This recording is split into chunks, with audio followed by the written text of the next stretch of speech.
बच्चों, आज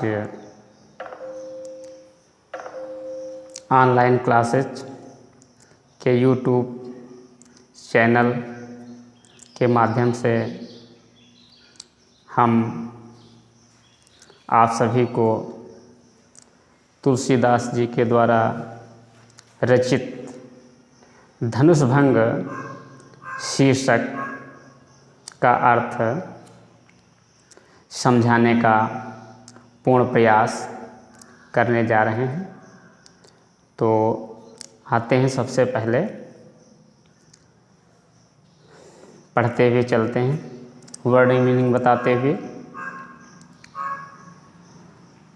उदित उदय गिर मंच पर रघुबर बाल पतंग, विगसे संत सरोज सब हर्षे लोचन भ्रंग।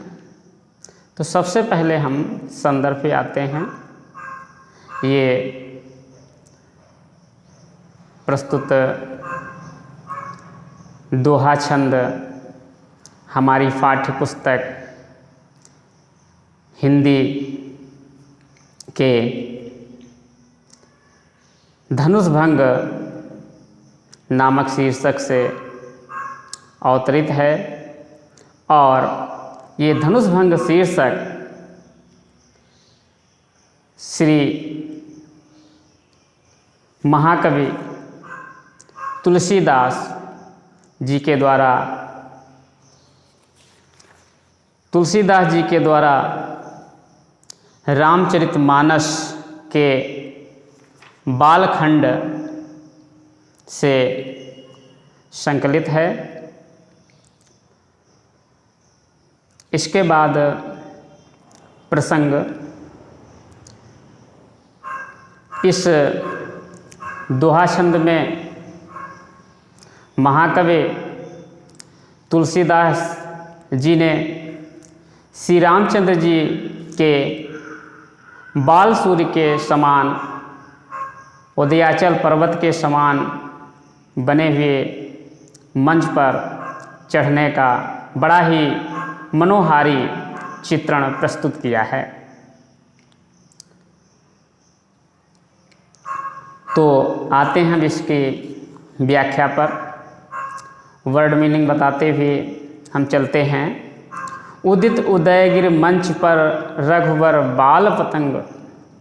उदित का अर्थ होता है निकलना, उदय होना। उदयगिरि का अर्थ होता है, गिरि माने पर्वत, उदयाचल पर्वत। उदयगिरि का अर्थ होता है उदयाचल पर्वत। मंच मीन्स होता है मंच। उदयगिर मंच का तो अर्थ हो गया उदयाचल पर्वत के समान बना हुआ मंच।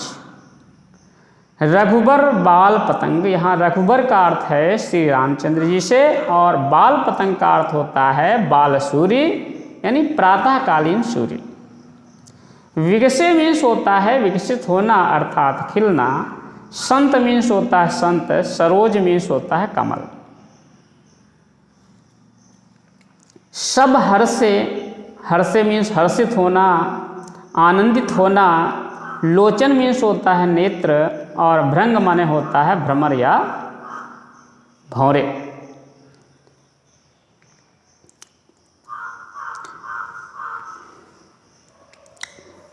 तुलसीदास जी कहते हैं कि उदित उदयगिर मंच पर रघुवर बाल पतंग। उदयाचल पर्वत के समान बने हुए ऊंचे मंच पर जब श्री रामचंद्र जी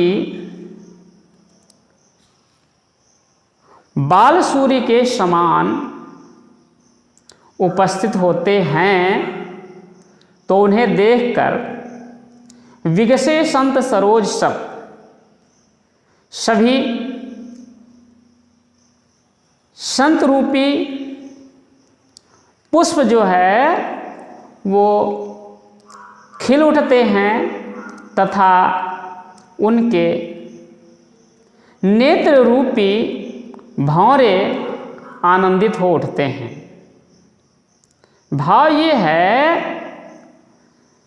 कि प्रातःकालीन सूर्य के उदय होने पर पुष्प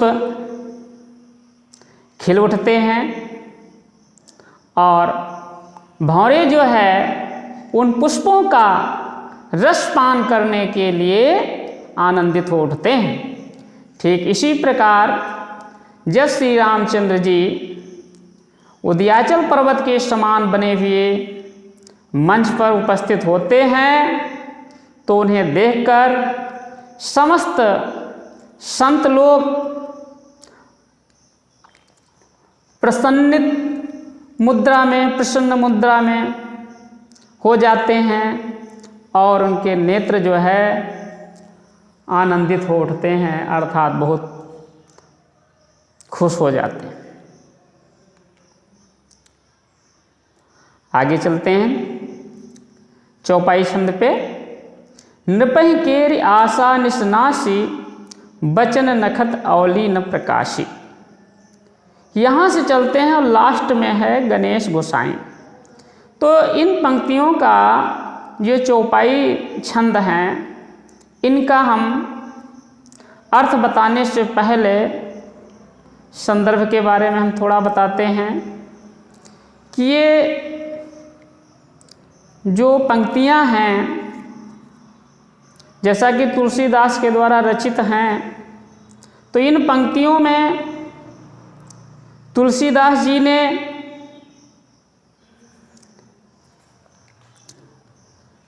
श्री रामचंद्र के रूप सौंदर्य तथा समस्त राजा लोगों की असमर्थता, धनुष के प्रति भंजन ना करने की क्षमता, असमर्थता को बड़े ही मनोहारी ढंग से प्रस्तुत करते हुए अपनी बात प्रकट की है। तो आते हैं पंक्तियों पर। नृपहि केरि आशा निसनासी बचन नखत अवली न प्रकाशी। यहाँ पर नृपहि का अर्थ होता है राजाओं की, केर मीन्स की, आशा मीन्स होता है आशा, निश माने होता है रात्रि, और नासी का अर्थ होता है नष्ट होना, समाप्त होना। बचन नखत अवली न प्रकाशी। बचन मीन्स होता है बाणी यानी राजाओं की बाणी, नखत मीन्स होता है नक्षत्र, अवली माने होता है समूह, और न प्रकाशी प्रकाशित न होना अर्थात नहीं जलना। तो नृपहि केरि आशा निसनासी बचन नखत अवली न प्रकाशी। तुलसीदास जी कहते हैं कि जब श्री रामचंद्र जी मंच पर उपस्थित होते हैं तब समस्त राजाओं की आशा निश मीन्स आशा रूपी रात्रि जो है समाप्त हो जाती है। क्यों समाप्त हो जाती है? क्योंकि अभी तक सभी राजा इस आशा के साथ वहाँ पर बैठे हुए थे कि हम धनुष का भंजन कर पाएंगे, लेकिन जब वहाँ श्री रामचंद्र जी उपस्थित हो जाते हैं तो उनकी जो शेष आशा बची भी थी वो भी रात्रि के समान जो है वहाँ पर नष्ट हो जाती है, समाप्त हो जाती है। बचन नखत अवली न प्रकाशी। तथा उन राजाओं की बाणी नक्षत्रों के समूह के समान प्रकाशहीन हो जाती है। भाव ये है कि सूर्य की आभा के समक्ष तारों का समूह यानी तारागण का जो प्रकाश होता है वो समाप्त हो जाता है। तो इसी प्रकार हम कह सकते हैं कि वहाँ पर श्री रामचंद्र के सम्मुख राजाओं की जो बोलती थी वो बंद हो गई। मानी महिप कुमुद सगुचाने कपटी भूप उलूक लुकाने। मानी का अर्थ होता है अभिमानी, महिप मीन्स होता है राजा लोग, भूप लोग। कुमुद मीन्स होता है पुष्प, संकुचाने माने संकुचित हो गए। कपटी, भूप, उलूक, लुकाने, यहाँ पर लुकाने का अर्थ होता है छिप गए। उलूक का अर्थ होता है उल्लू। भूप मीन्स राजा, कपटी मीन्स कपटी, दम्भी। तो मानी, महिप, कुमुद, संकुचाने, कपटी, भूप, उलूक, लुकाने। जो अभिमानी राजा थे वो पुष्प की भांति संकुचित हो गए, अर्थात संकोच करने लगे। और जो कपटी राजा थे वो उल्लू की भांति अपना सिर छिपा करके बैठ गए। भय विशोक कोक मुनि देवा, बरसहि सुमन जनामहि शिवा। विशोक का अर्थ होता है शोक रहित, भय में सोना। कोक मुनि देवा, कोक माने कोक, कोयल वगैरह। मुनि माने मुनि, देवा माने देवता। बरसहि वर्षित करना यानी वर्षा करना। सुमन मीन्स पुष्प। जनामहि सेवा, अपनी सेवा को प्रकट करना। भय विशोक कोक मुनि देवा, तथा वहां पर उपस्थित मुनि और देवता लोग कोक की भांति, कोयल की भांति शोक रहित हो गए और श्री राम के प्रति अपनी सेवा को प्रकट करने के लिए पुष्प की वर्षा करने लगे। गुरुपद बंद सहित अनुरागा, राम मुनि सन आयुष मांगा। गुरुपद का अर्थ होता है गुरु के पैर, यानी विश्वामित्र जी के पैर। बंद मीन्स वंदना करना, शीश झुकाना। अनुरागा मीन्स होता है प्रेम। मुनि मीन्स मुनि से। आयुष मीन्स होता है आज्ञा। मांगा मीन्स मांगना। इसके बाद प्रभु श्री रामचंद्र जी गुरु के चरण कमलों में बड़े ही प्रेम के साथ सिर झुकाते हैं और अपने गुरु विश्वामित्र के साथ साथ वहाँ पर उपस्थित जो अन्य मुनि लोग थे, मुनिगण लोग थे, मुनि मीन्स मुनिगण, यानी जो वहाँ पर उपस्थित अन्य मुनिगण जो थे उन लोगों से भी धनुष तोड़ने की आज्ञा मांगी। सहज ही चले सकल जग स्वामी, मत मंजु बर कुंजर गामी। यहाँ मत मीन्स होता है मतवाला। मंजु माने होता है मंजुल। कुंजर माने होता है हाथी। बर माने श्रेष्ठ। सहज है, बड़े ही सरल स्वभाव के साथ। इसके बाद जब उन्हें गुरु विश्वामित्र तथा वहाँ पर उपस्थित अन्य मुनिगणों से आज्ञा मिलती है तो बड़े ही स्वभाव के साथ संपूर्ण संसार के स्वामी, जग स्वामी का अर्थ होता है संसार के स्वामी। सकल मीन्स संपूर्ण। तो इसके बाद संपूर्ण संसार के स्वामी बड़े ही सरल स्वभाव के साथ अर्थात विनम्रता के भाव से मत वाले हाथी के समान, कुंजर मीन्स हाथी, गामी मीन्स प्रस्थान करना, मत वाले हाथी के समान कमल दंड को हाथ में लिए चलते हैं। चलत राम सब पुर नर नारी, पुलक पूर तन भय सुखारी।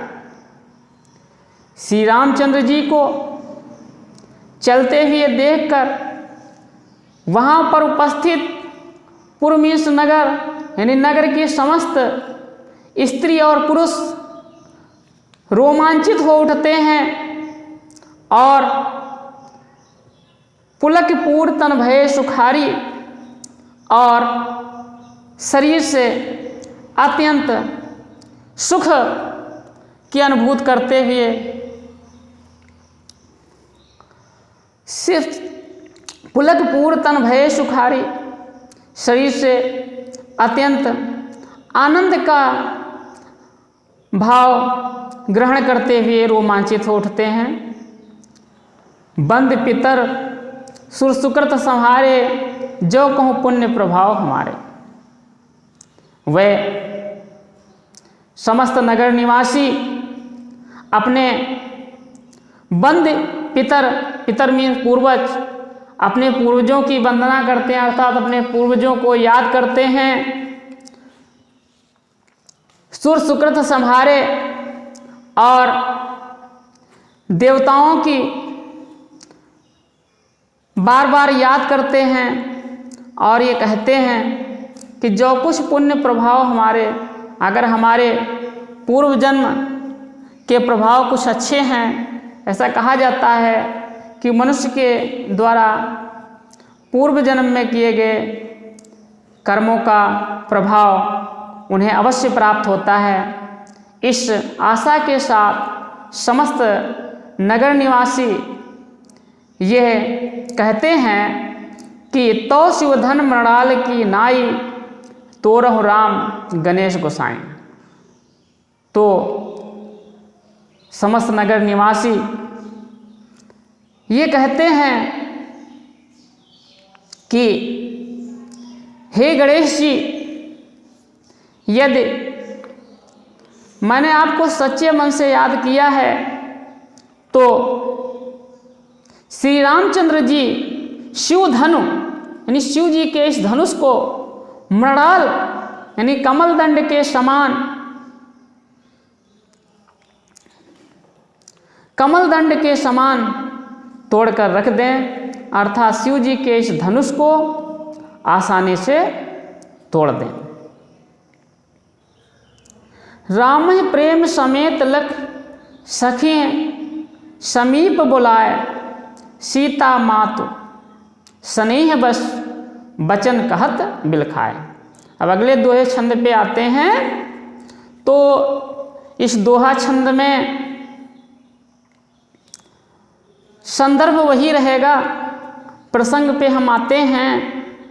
तो इस दोहा छंद में जनक नंदिनी सीता जी की माता की बढ़ती हुई व्याकुलता का बड़ा ही मार्मिक चित्रण प्रस्तुत किया गया है। उसे हम वाणी के द्वारा सुनते हैं कि राम प्रेम समेत लख सखी समीप बुलाए। तुलसीदास जी लिखते हैं कि जनक नंदिनी सीता जी की माता अत्यंत प्रेम के साथ राम की ओर देखती हैं, राम को निहारती हैं। लक्ष्मी से देखना, निहारना। सखी समीप बुलाए, सखी मीन्स अपनी सखियों को, समीप माने पास में, अपनी सखियों को अपने पास में बुलाती हैं। और सीता मात स्नेह बस बचन कहत बिलखाए। सीता की माँ स्नेह बस मतलब स्नेह के वशीभूत हो करके बचन कहे बिलखाए, बिलखाए माने रोती हुई बचन कहती, अपनी वाणी को प्रकट करती हैं। फिर से आते हैं इस पंक्ति पर कि तुलसीदास जी लिखते हैं कि सीता जी की माँ श्री राम के प्रति असीम प्रेम से युक्त हो करके अपनी सखियों को अपने पास में बुलाती हैं और बड़े ही प्रेम बस रोती हुई उन सखियों के समक्ष अपनी ये वचन कहती हैं, अपनी ये वाणी प्रकट करती हैं। आगे चौपाई छंद का अर्थ अब हम बताएंगे। इसमें भी इन पंक्तियों में भी तुलसीदास जी ने जनक नंदिनी सीता जी की माँ की व्याकुलता का बड़े ही मनोहारी ढंग से चित्रण किया है। उसको हम इस प्रकार देखते हैं। सख सब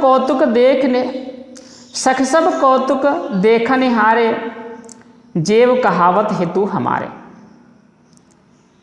तुलसीदास जी कहते हैं कि जनक नंदिनी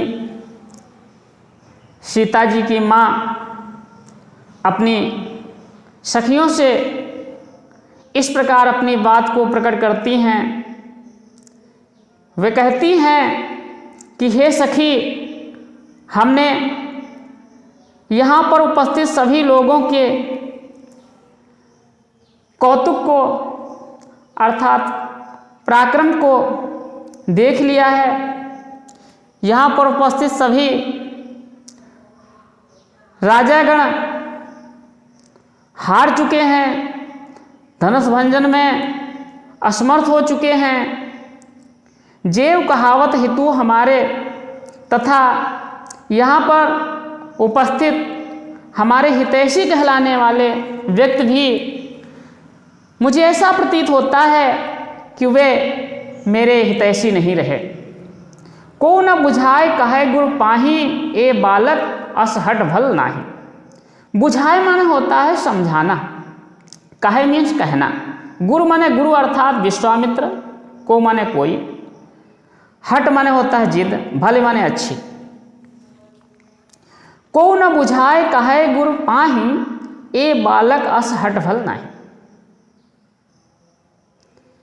यहाँ पर उपस्थित व्यक्तियों में से कोई भी व्यक्ति गुरु विश्वामित्र को ये समझाकर नहीं कहता है कि ये छोटे छोटे बालक यानी राम के समान इस छोटे से बालक से धनुष तोड़ने की ये जिद जो है अच्छी नहीं है, क्योंकि धनुष इतने विशाल आकार का है और ये बालक जो है इतने छोटे कद का है, इतने छोटे शरीर का है। तो धनुष तोड़ने की जो जिद है वो इस बच्चे के द्वारा करनी अच्छी नहीं है। रावण बाण छुआ नहीं चापा, हारे सकल भूप कर दापा। जनक नंदिनी सीता की माता जी आगे अपनी बात प्रकट करती हुई कहती हैं कि रावण और बाण, बाण मीन्स यहाँ अर्थ होता है बाणासुर। रावण और बाणासुर छुआ नहीं चापा, चापा माने होता है धनुष। हारे सकल भूप कर दापा, दापा मीन्स होता है घमंडी, भूप माने होता है राजा। तो रावण बाण छुआ नहीं चापा, हारे सकल भूप कर दापा। रावण और बाणासुर जैसे पराक्रमी राजाओं ने जिस धनुष को हाथ तक नहीं लगाया, हारे सकल भूप कर दापा, तथा यहाँ पर उपस्थित अन्य घमंडी राजा भी हार करके अपने स्थान पर बैठ गए हैं। सो धन राजकुमार कर देही, उसी विशाल धनुष को, धन मीन्स धनुष को, राजकुमार कर देही, कर मीन्स हाथ को, उसी विशाल धनुष को जो शिव जी का विशाल धनुष है, उसी शिव जी के विशाल धनुष को इस राजकुमार के हाथ में दे दिया गया है। बाल मराल की मंदर लेही। तो यहाँ पर ऐसी बात, छोटे से राजकुमार के हाथ में धनुष का देना ठीक वही बात हुई जैसे कि बाल मराल, छोटे से हंस, मराल मीन्स हंस, बाल मराल यानी हंस के बच्चे, मंदर मीन्स होता है मंदराचल पर्वत, कि छोटे से हंस के बच्चे के हाथ में मंदराचल पर्वत को उठाने के लिए दे दिया जाए, वही बात यहाँ पर लगती है। भूप शयानप सकल सिराही, भूप शयानप सकल सिरानी, सख विद गति कुछ जात न जाने। भूप शयानप सकल सिरानी, राजा जनक जो कि बहुत ही शयानप हैं, बहुत ही सयाने हैं, बहुत ही चतुर हैं, उनकी संपूर्ण बुद्धि ऐसी प्रतीत होती है कि मानो वो समाप्त हो गई हो। सखविद गत कुछ जात न जाने, विधि का अर्थ होता है ब्रह्मा जी, गत माने स्थित। सीता की माँ कहती हैं कि हे सखी, मेरी समझ में ये नहीं आता कि ब्रह्मा जी ने हमारी पुत्री के भाग्य में क्या लिखा है। इस स्थिति को, गति को ठीक प्रकार से समझ में नहीं आ रहा है। बोली चतुर सखी मृदुबानी, तेजवंत लघु गन्नी नरानी। तब जनक नंदिनी सीता जी की माँ की सखियों में से एक सखी जो बहुत ही चतुर थी, श्री राम जी के प्रभाव को जानती थी, वो बड़े ही कोमल वाणी के साथ जनक नंदिनी सीता की माँ को समझाती हुई कहती है कि हे रानी, आप श्री रामचंद्र जैसे तेजस्वी पुरुष को छोटा मत गिने। ये बहुत ही तेज स्वरूप हैं, इनको आप कम न समझें, इनकी सामर्थ्य को कम ना आंकें। कहा कुंभज कहा सिंधु अपारा, सोच सुजस सकल संसारा। कहा कुंभज, कुंभज का अर्थ होता है, कुंभ मीन्स घड़ा, कुंभज का अर्थ होता है घड़े से उत्पन्न। घड़े से उत्पन्न अर्थात अगस्त मुनि। कहा मीन्स कहाँ, सिंधु माने होता है सागर समुद्र, अपारा माने अपार, बहुत विशाल, जिसका पार ना पाया जाए। सोचो माने होता है सुखा देना, सुजस माने होता है अच्छा यश, सकल माने संपूर्ण, संसारा माने संसार। तो कह कुंभज कह सिंधु अपारा, सोचो सुजस सकल संसारा। वही चतुर और विवेकवती सखी सीता की माँ को दूसरे उदाहरण से समझाती हुई कहती है कि वो अपार समुद्र और कहाँ वो घड़े से उत्पन्न छोटे से कद वाले अगस्त मुनि, लेकिन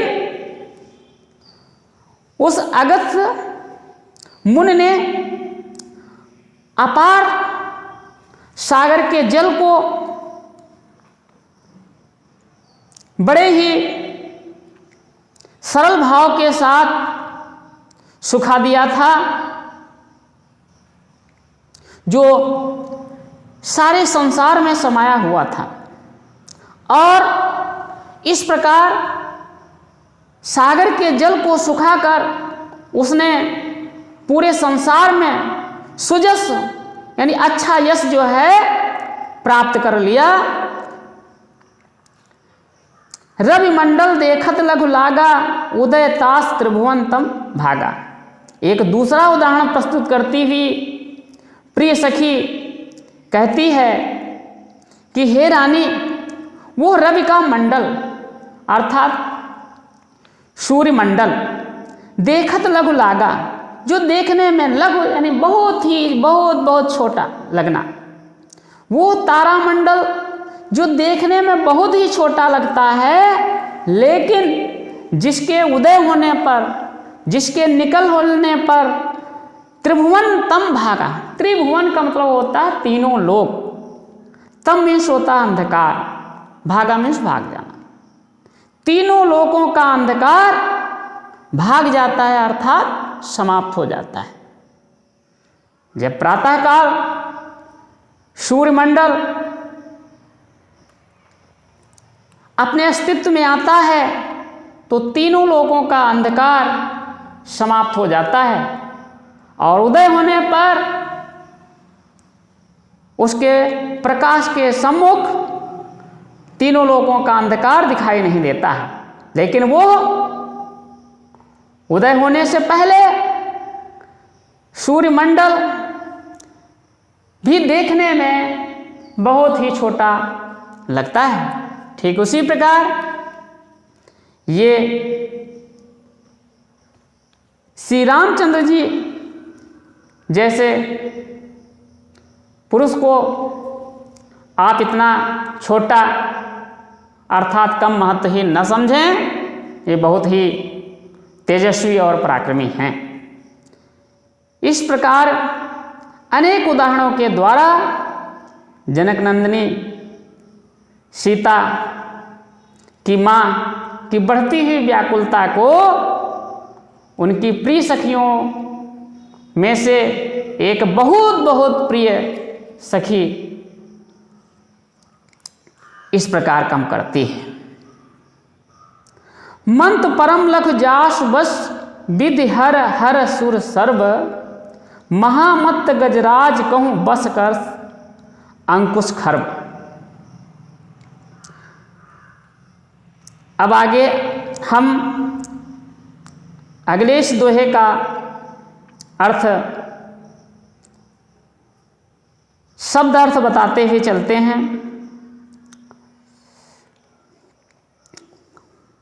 मंत परम लख जास बस विधि हर हर सुर सर्व। मंत्र का अर्थ होता है मंत्र, परम माने परम लघु यानी अत्यंत छोटा, परम लघु अत्यंत छोटा। जास मीन्स होता है जिसके, बस मीन्स होता है अधीन होना। विधि का अर्थ होता है ब्रह्मा जी, हर मीन्स होता है विष्णु जी और हर का अर्थ होता है शंकर जी। सुर देवता लोग। महामत्त गजराज कहूँ, महामत्त यानी बहुत ही मतवाला, गजराज हाथियों का राजा, कहूँ बस कर अंकुश खर्व। खर्व माने छोटा सा, अंकुश माने अंकुश यानी हाथी को हाँकने का हथियार, लोहे की रॉड, बस कर अपने अधीन करना। तो तुलसीदास जी इस दोहा छंद के माध्यम से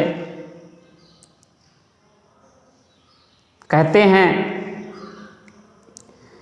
कि जनक नंदिनी सीता जी की माँ की बढ़ती हुई व्याकुलता को कम करने के लिए, शांत करने के लिए उनकी प्रिय सखी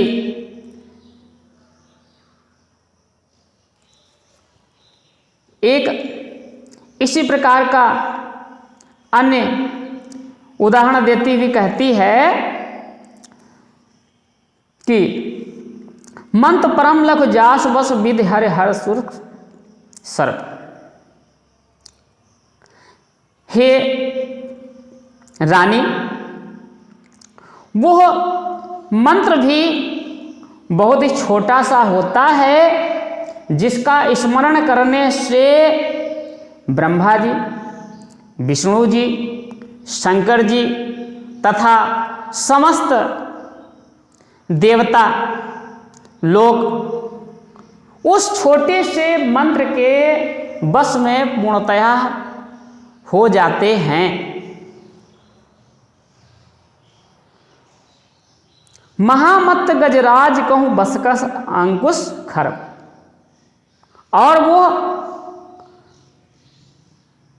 अंकुश भी छोटा सा ही होता है जिसको अपने हाथ में महावत लेकर महामत वाले हाथी को भी अपने अधीन कर लेता है, अर्थात उस मत वाले हाथी पर अपना पूर्ण आधिपत्य जमा लेता है। उसी की देख रेख में वो मतवाला हाथी रहता है।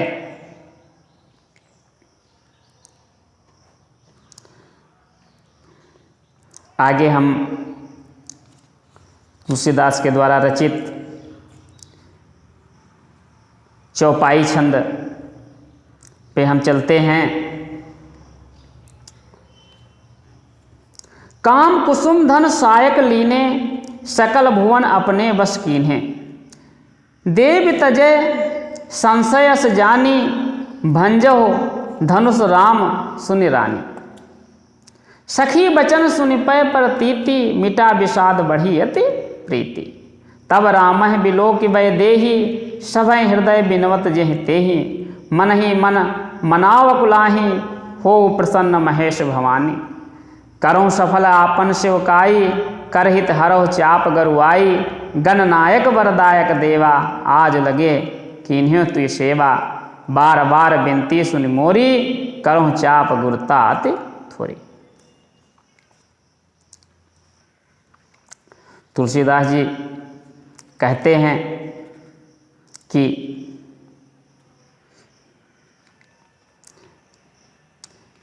प्रभु श्री रामचंद्र जी कामदेव के समान पुष्प रूपी धनुष को अपने हाथ में लेकर संपूर्ण संसार, सकल भुवन संपूर्ण संसार को अपने बस में कर लेते हैं, अपने अधीन कर लेते हैं। अर्थात अपने रूप सौंदर्य से वहाँ पर उपस्थित समस्त संसार के लोगों को अपनी ओर आकर्षित कर लेते हैं। ते भी तजय संशयस जानी भंजव धनुष राम सुबिरानी। देव तजय संशो अस जाने। प्रिय सखी अपनी रानी को समझाती हुई कहती है कि हे रानी, अब अपने मन में बढ़ते हुए संशय को, संदेह को तजी माने छोड़ दीजिए, त्याग कर दीजिए। और यह राम जी भंजव माने तोड़ना, धनुष राम सुनि रानी। अब हे रानी, श्री रामचंद्र इस धनुष को अवश्य ही तोड़ देंगे। बचन सखी बचन सुनि भय प्रतीति मिटा विषाद बढ़ी अति प्रीति। सखी के ऐसे वचन को सुन करके, सखी के ऐसे वचन को सुन करके जनक नंदिनी सीता की माँ को विश्वास प्राप्त होता है। मिटा विषाद बढ़ी अति प्रीति, तथा उनके मन के अंदर जो दुख उत्पन्न था, विषाद उत्पन्न था, अर्थात जो दुख उत्पन्न था वो समाप्त हो जाता है। और तब जा कर के राम के प्रति उनका असीम प्रेम जो है और बढ़ जाता है। तब रामह बिलोक वै देहि सभय हृदय बिनवत जेहि तेहि। तब वे श्री राम की ओर देखती हैं और इसके बाद सीता जी की ओर देखती हैं और बड़े ही प्रेम भाव के साथ अपने हृदय में, अपने मन में बार बार ईश्वर की वंदना करती हैं कि मन ही मन मनाहो अकुलानी हो प्रसन्न महेश भवानी। वे अत्यंत आकुलता के साथ, अत्यंत आकुलता के साथ माँ पार्वती को याद करती हैं और कहती हैं कि आप इस समय मुझ पर प्रसन्न हो जाएं। करहु सकल आपन सेवकाई करहित हरहु चाप गरुआई।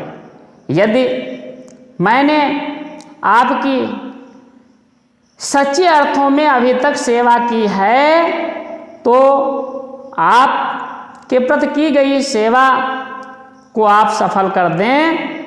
और इस नाते करहित हरहु चाप गरुआई, गरुआई माने गरुता को अर्थात भारीपन को, हरहु माने हर दें, कम कर दें, चाप माने धनुष को। तो इस हेतु आप इस शिव जी के भारी धनुष की गरुता को अर्थात भारीपन को कम कर दें। गणनायक वरदायक देवा आज लगे कीन्ह्यो तुई सेवा। आज तक मैंने जो आपकी सेवा की है, तो हे गणनायक वरदायक, हे देवों में श्रेष्ठ देव, आज सेवा का फल देने का समय आया है। बार बार विनती सुन मोरी, करो चाप गुरुतार्थ थोरी। तुलसीदास जी कहते हैं कि जनक नंदिनी सीता जी की माँ बार बार विनती करती हुई कहती हैं कि आप मेरी इस विनम्र प्रार्थना को सुन लें और करो चाप गुरुतात थोरी, और शिव जी के इस धनुष की गुरुता को अर्थात भारीपन को थोड़ा कम कर दें, जिससे कि राम शिव जी के इस भारी धनुष को तोड़ने में समर्थ हो सकें और सीता के साथ विवाह संभव हो सके। यहीं के साथ ये पाठ समाप्त होता है। धन्यवाद।